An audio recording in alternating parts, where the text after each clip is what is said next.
কালকে শুধু নয় 11ই জুনও সরকারি জমি দখল নিয়ে তোপ দেখেছিলেন পুলিশ কর্তাদের। আগামীকাল গতকাল কলকাতার পুলিশ কমিশনার এবং বিধাননগরে যে জমি দখল হয়ে যাচ্ছে তা নিয়েও ক্ষোভ প্রকাশ করেছিলেন। আর আজকেই পর্যালোচনা বৈঠক, এডিজি আইন শৃঙ্খলার নেতৃত্বে, ডিজি উপস্থিত ছিলেন না, কিন্তু এডিজি আইন শৃঙ্খলার নেতৃত্বে একেবারে সরকারি জমি দখল রোধ করতে হবে দ্রুত এবং আইন শৃঙ্খলা নিয়ে কোন রকম আপোষ নয়। এই সব নিয়ে সরাসরি চলে যাব প্রতিনিধি সোমরাজের কাছে। সোমরাজ, এই আজকের বৈঠকে কতটা তৎপর পুলিশ কর্তারা এবং কি কি সিদ্ধান্ত হলো?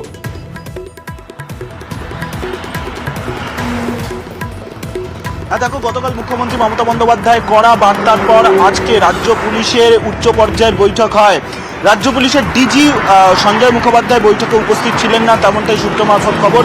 রাজ্য পুলিশের এডিজি আইন শৃঙ্খলা ও রাজ্য পুলিশের নিরাপত্তা আধিকর্তা, এই দুই শীর্ষ আধিকারিক আজকে বৈঠক পরিচালনা করেন বলে সূত্র মারফত জানা যাচ্ছে।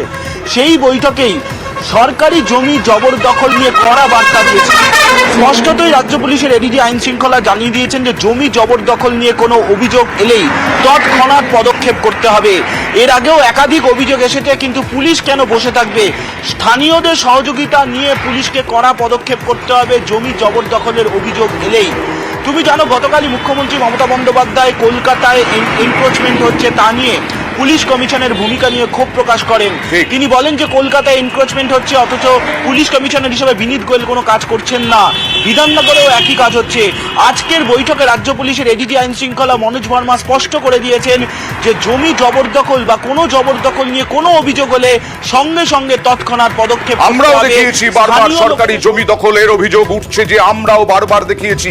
এছাড়াও আইন শৃঙ্খলা পর্যালোচনা বৈঠকে নির্দেশ এডিজি আইন শৃঙ্খলার। আইন শৃঙ্খলা নিয়ে কি নির্দেশ? সোমরাজের কাছে যাব আবার। সোমরাজ,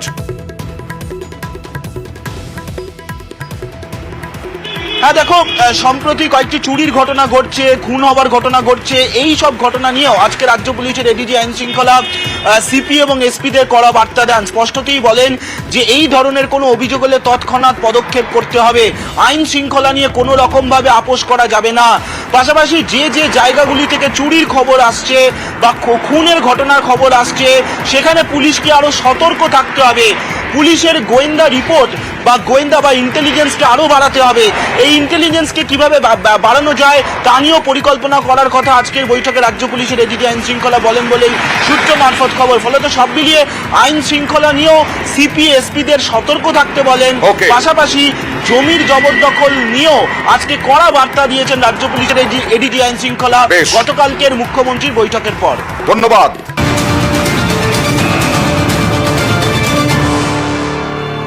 আর এদিকে মালদায় মাফিয়া চক্র, জমি মাফিয়া চক্রর একটা বাড়বাড়ন্ত, সেই জমি মাফিয়া চক্রদের হাত থেকে জলা জমি ফেরালো মালদা প্রশাসন। মালদা প্রশাসন জলা জমি ফেরাতে উদ্যোগ নিল। কিছুদিন ধরেই জমি মাফিয়া চক্রের দাপট বাড়ে মালদার ইংরেজ বাজারে। লুকিয়ে জলাশয় ভরাটের কাজ চলছিল। বেশ কয়েক বিঘা জলাশয়ের অনেকটা অংশ ভরাটও হয়ে যায়। এলাকার প্রভাবশালীদের মদতে জলা জমি ভরাট চলছিল বলে অভিযোগ ওঠে। জলা জমি ভরাট করে প্রমোটিং এর ছক করা হয় বলে অভিযোগ। খবর পেয়ে নোটিশ জারি করে প্রশাসন। বোর্ড ঝুলিয়ে জলা জমি ভরাট বন্ধের নির্দেশিকা দেয় জেলা ভূমি ও ভূমি সংস্কার দপ্তর। আর জলাশয়ের মাটি তুলে ফেলার প্রক্রিয়াও শুরু করেছে প্রশাসন। আমরা অবশ্যই আপনাদেরকে দেখাবো যবে আবার এই জলা জমি আবার ফিরে আসবে। আর স্থানীয় কাউন্সিলর, তিনি বিজেপির, কি বলছেন দেখুন। তবে এখান থেকে কমপ্লেন পেলাম যে জলা জমি একটা ওখানে কিছু বালি দিয়ে ভরাট করা হচ্ছে। তো আমি আসার পরে এখানে এসে তাদের বন্ধ করে দিলাম। পরবর্তীতে কমপ্লেন হয়েছে এবং প্রশাসন থেকে আজকে রেস্টন করছে, প্রশাসন এবং মিউনিসিপ্যালিটি যৌথভাবে। এখানে কিছু দুষ্কৃতি হয়তো ঘটছিল, কারণ আমরা দেখলাম যারা জমির এখানে মালিক থাকেও না এখানে, স্বাভাবিকভাবে কিছু লোক ভরছিল, আগেও যেমন ভরেছে। কিছু সুবিধাবাদী লোক থাকে যারা এগুলো করার চেষ্টা করে বিভিন্ন সময়। তাদের উদ্দেশ্যে কি বার্তা, কি বলবেন? তাদেরকে তো এটা করতে দেওয়া যাবে না এবং স্ট্রিক্টলি এটা প্রশাসন এবং আমরাও নিজেরাও চেষ্টা করবো যাতে এইসব না হয়। একদম প্রশাসন বলছে, অর্থাৎ বিএলআরও বলছেন কোনোভাবেই কোনো পুকুর ভরাট করতে দেওয়া হবে না। আমরাই বারবার দেখিয়েছি পুকুর ভরাট করছে এক অংশের মাফিয়া চক্র। কি বললেন বিএলআরও দেখুন। ক্লাসিফিকেশন যেহেতু ডোবা, আমরা ডোবাটাকে রেস্টোর করে দিচ্ছি। এই রেস্টোর হয়ে যাওয়াটার জন্য এবং যাতে কোনো শহরের কোনো পুকুরই বোঝানো না হয় সেটারই আমরা ব্যবস্থা দেখছি কি করা যায়। এগুলো হচ্ছে সমস্ত রায়তি ডোবা, সুতরাং অনেক বড় এরিয়া নিয়ে নেই। এটা টোটাল ক্লাসিফিকেশন। এই ডোবাটার হচ্ছে 60 ডেসিমেলের মতন জায়গা রয়েছে। এটা একটাই প্লট, এটা 60 ডেসিমেল জায়গা আছে। এটা কি নোটিশ করেছিলেন বা হ্যাঁ, অবশ্যই নোটিশ করা হয়েছিল।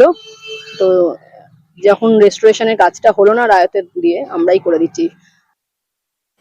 প্রশাসন চাইলেই এই রকম ভাবে পুকুর ভরাট হবে না, আর আমরা অন্তত সেই আশা করি। আর কৃষ্ণেন্দু নারায়ণ চৌধুরী, যিনি ইংরেজ বাজার পুরসভার চেয়ারম্যান, তিনি কি বলছেন দেখুন। যেটুকু ল্যান্ড ম্যাটারটা দেখে ডিএলআরও বিএলআরও দেখে, এটা আমাদের নজরে ছিল। লোকাল কাউন্সিলরকে বলেছে, কারণ আমাদের হচ্ছে ওয়ার্ড কমিটি আছে, ওই ওয়ার্ডটা আমাদের অপোজিশন লিডারের এলাকা। তো আমরা কোনো কাউন্সিলরকে ইগনোর করে করি না, সবসময় কোনো কাজ হলে কাউন্সিলরকে বলে আমাদের করতে হয়। অবাধে ওই মাটি ভরাট হচ্ছে, তখন আমরা বাধ্য হয়ে অ্যাডমিনিস্ট্রেশনে অ্যাকশন নিতে জন্য বলেছে।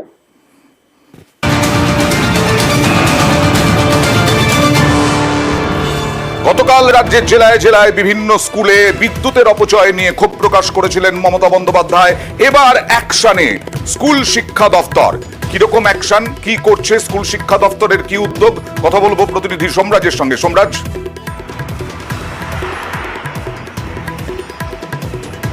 দেখো, স্কুল শিক্ষা কমিশনারের তরফে একটি চিঠি বিভিন্ন জেলা স্কুল বিদ্যালয় পরিদর্শকদের পাঠানো হলো আজ কিছুক্ষণ আগেই। সেই চিঠিতেই বলা হয়েছে যে স্কুল শিক্ষা দপ্তর নজরে এসেছে যে একাধিক স্কুল এবং বিভিন্ন জেলায় যে দপ্তরগুলি রয়েছে স্কুল শিক্ষা দপ্তরের অধীনে, সেখানে বিদ্যুৎ অপচয় হচ্ছে।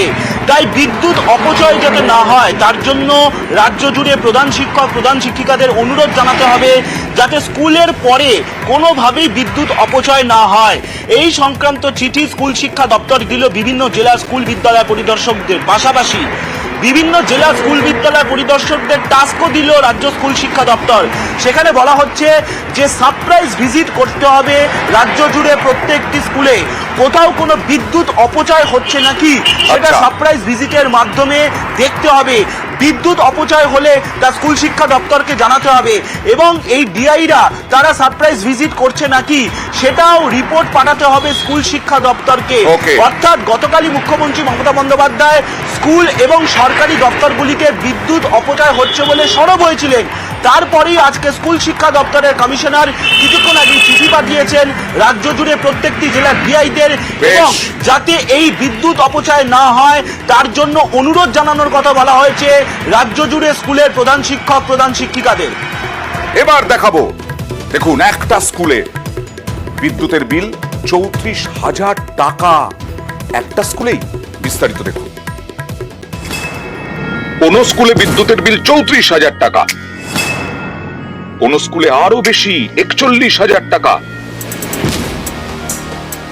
গরমে ফ্যান বেশি চলে, বিলও বেশি আসে, কিন্তু স্কুলে তো গরমের ছুটি ছিল। তারপরেও যাদবপুরের এনকে পাল আদর্শ শিক্ষায়তনে মে মাসের বিল 41,380 টাকা। গত বছরে যা ছিল 11,360 টাকা। এক বছরে কি এমন হলো যে বিদ্যুতের খরচ 4 গুণ বেড়ে গেল? স্কুল কর্তৃপক্ষের দাবি, ভোটের জন্য 24শে মে থেকে 11ই জুন পর্যন্ত স্কুলে কেন্দ্রীয় বাহিনী ছিল, তখন দিন রাত টানা ফ্যান চলেছে, লাইটও জ্বলেছে। এর জেরেই এবার ইলেকট্রিক বিল এত বেশি বলে দাবি স্কুল কর্তৃপক্ষের। আমাদের 22শে এপ্রিল থেকে স্কুল গরমের ছুটি পড়েছিল। 2024 থেকে 11ই জুন 2024 অবধি কেন্দ্রীয় বাহিনী জেনারেল ইলেকশনের জন্য বিদ্যালয়ে অবস্থান করছিল। তারা 11ই জুন স্কুল ছেড়ে বিকেলবেলা চলে যায়।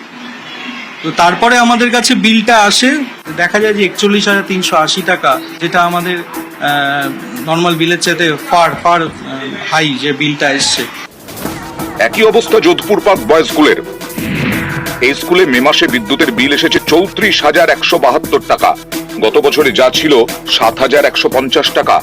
আমরা বাৎসরিক 1 লক্ষ টাকা পাই electricity bill, room maintenance, water, sanitary প্রভৃতি বিষয়কে মেনটেন করার জন্য।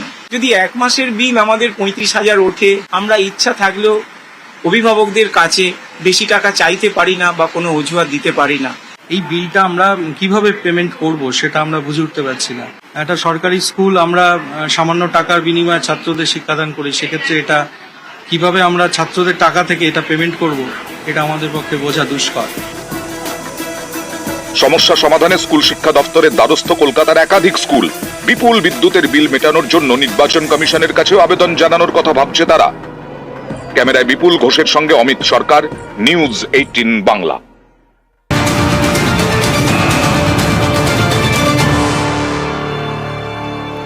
আপনাদের সেই ভয়াবহ স্মৃতি একটু উস্কে দিই। রাঙাপানি 17 জুন এরকমই চেহারা, ভয়াবহ ট্রেন দুর্ঘটনা, কাঞ্চনজঙ্ঘা এক্সপ্রেসের পেছনে গিয়ে মালগাড়ি ধাক্কা মারলো। আজও তদন্ত হচ্ছে। আজকে তদন্তের গতি প্রকৃতি জানবো। প্রতিনিধি আবিরের কাছে চলে যাব। আবির, আজকে তদন্তের গতি প্রকৃতি কি? মালগাড়ির ইঞ্জিন পরীক্ষা নিরীক্ষা করা হচ্ছে, কেন পরীক্ষা করা হচ্ছে? সেখানে নাকি ডিভাইস বসানো ছিল, তাহলে সেই ডিভাইসের কি হলো?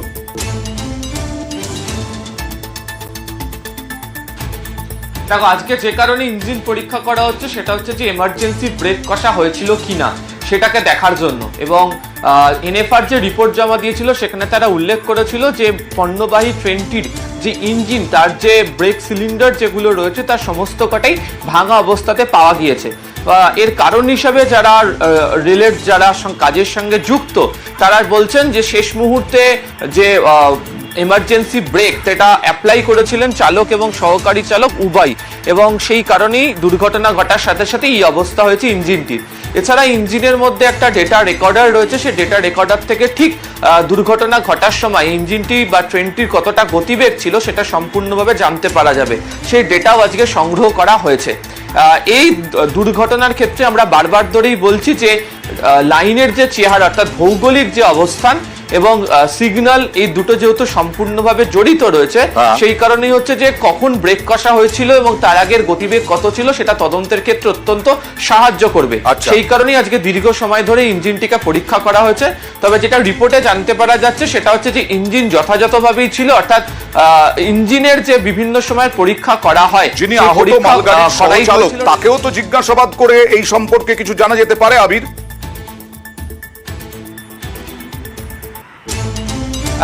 দুটো জায়গা থেকে জানা যেতে পারে। এক হচ্ছে বানারস লোকোমোটিভ, সেখান থেকে সমস্ত তথ্য চেয়ে পাঠানো হয়েছে। আর দ্বিতীয়ত অবশ্যই সহকারী চালকের কাছে। এই প্রসঙ্গে জানিয়ে রাখি, সহকারী চালকের কাছে আজকে কথা বলার জন্য রেলের চিকিৎসকরা গিয়েছিলেন। বিকেলে সিসিআরএস এর টিমের একজনও যাওয়ার কথা রয়েছে। তারা মনে করছেন আজকে সহকারী চালকের সঙ্গে তারা কথা বলতে পারবেন, ফলে সেদিনকে ঠিক কি ঘটনা ঘটেছিল সেই সংক্রান্ত একটা আঁচ সহকারী চালক মনু কুমারের কাছ থেকে পাওয়া যেতে পারে। আরো একটা বিষয় রয়েছে, বিভিন্ন সমস্যা, যেমন প্রধান সমস্যা হলো নিয়োগ।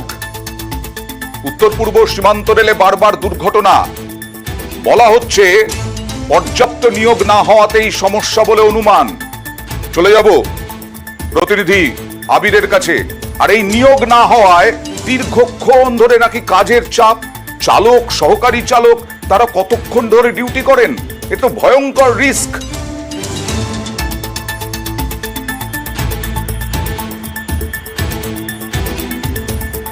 আবির,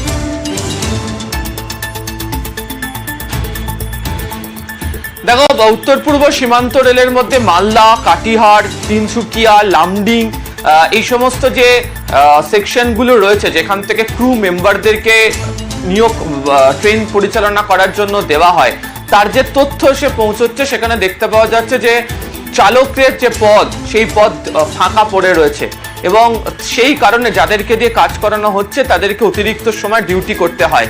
এই রাঙাপানি দুর্ঘটনার পর যেহেতু চালকের দিকে অভিযোগের আঙুল তোলা শুরু হয়েছিল, তার প্রেক্ষিতে যারা এই কাজ করেন, লোকো পাইলট যারা আছেন, তারা এবার পাল্টা প্রশ্ন তুলতে শুরু করেছেন। এবং এই এনএফআর এর মধ্যে থাকা প্রত্যেক কটা ডিভিশনের যে রিপোর্ট বলছে সেখানে দেখা যাচ্ছে প্রত্যেক কটা ডিভিশনের ক্ষেত্রে দীর্ঘ সময় ধরে চালকের পদ পূরণই করা হচ্ছে না, এখনো পর্যন্ত শূন্য পদ রয়ে গিয়েছে। ফলে দীর্ঘ সময় ধরে ট্রেন চালিয়ে নিয়ে যাওয়া সেটাও কোথাও গিয়ে তাদের বনসংযোগের ক্ষেত্রে একটা ব্যাঘাত তৈরি করছে এবং অতিরিক্ত পরিশ্রম যেটা নিয়ম অনুযায়ী করার কথা নয়, বহু ক্ষেত্রে চাপের মুখে করে তাদের করতে হচ্ছে, সেই প্রসঙ্গের কথা তারা বারবার বলছেন। এবং সেই কারণে তারা চাইছেন যে ময়নাগুড়ি থেকে শুরু করে রাঙাপানি 2 বছরের মধ্যে দুটো এরকম বড় দুর্ঘটনা ঘটে গেল, এরপরে যেন রেলের তরফ থেকে চালকের নিয়োগ প্রক্রিয়া যেন শুরু হয় সেই আবেদন তারা করতে শুরু করেছেন। তার কারণ কোনো দুর্ঘটনা ঘটলেই প্রথমেই দোষী সাব্যস্ত করা হচ্ছে চালককে, সেই কারণে তারা এই বিষয়টা এবং জানা যাচ্ছে যে এই চালক নাকি 4 দিন ধরে টানা ডিউটি করছিলেন, তাহলে তিনি গাড়ি চালাবেন কিভাবে, এই প্রশ্ন উঠছে।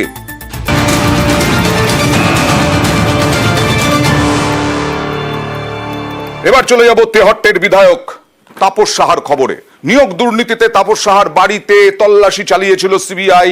এবার সিবিআই তলব করলো নিজাম প্যালেসে ভয়েস স্যাম্পল টেস্টের জন্য তেহট্টের বিধায়ক তাপস সাহা, তৃণমূলের বিধায়ক তাপস সাহাকে তলব করা হয়েছিল। কথা বলবো প্রতিনিধি অর্পিতার সঙ্গে। অর্পিতা, সিবিআই আজকে কি খোঁজার চেষ্টা করলো তাপস সাহার থেকে? এতদিন তো সিবিআই তাপস সাহা সম্পর্কে বলা যায় চুপ ছিল।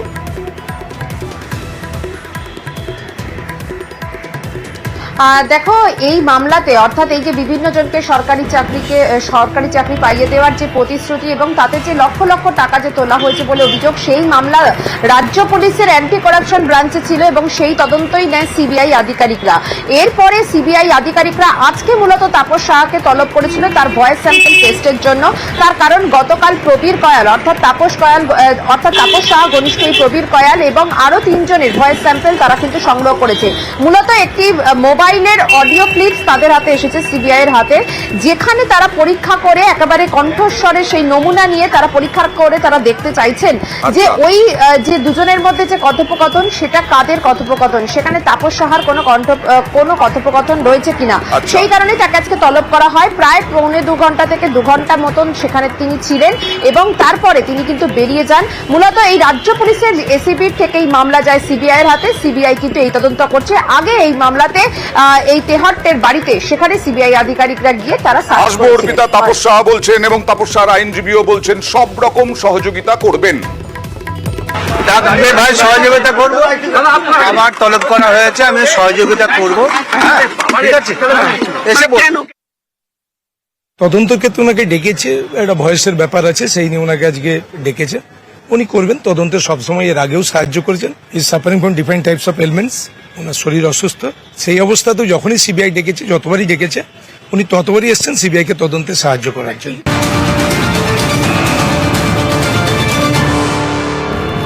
আর এই তাপস সাহা শুধু নন, একেবারে নিয়োগ দুর্নীতিতে আবার তোড়জোড় শুরু করলো তদন্তে সিবিআই। 37 জন, সোমবার থেকে 37 জন শিক্ষক ও শিক্ষাকর্মীকে তলবের তোড়জোড়। সরাসরি চলে যাব প্রতিনিধি অর্পিতার কাছে। অর্পিতা, সিবিআই বা ইডি সম্পর্কে নিয়োগ দুর্নীতিতে বিরোধীদের অনেক সমালোচনা, শাসক দলের, বিশেষ করে এই রাজ্যের শাসক দলের অনেক সমালোচনা। কেন, কনভিকশন রেট কত, এই সব নিয়ে আলোচনা হয়েছে। হাইকোর্টে ভর্ৎসনার মুখে পড়তে হয়েছে বারবার সিবিআই ইডিকে। সিবিআই আর ইডি এবার কি সত্যি একেবারে গুটিয়ে আনার ক্ষেত্রে এগোচ্ছে?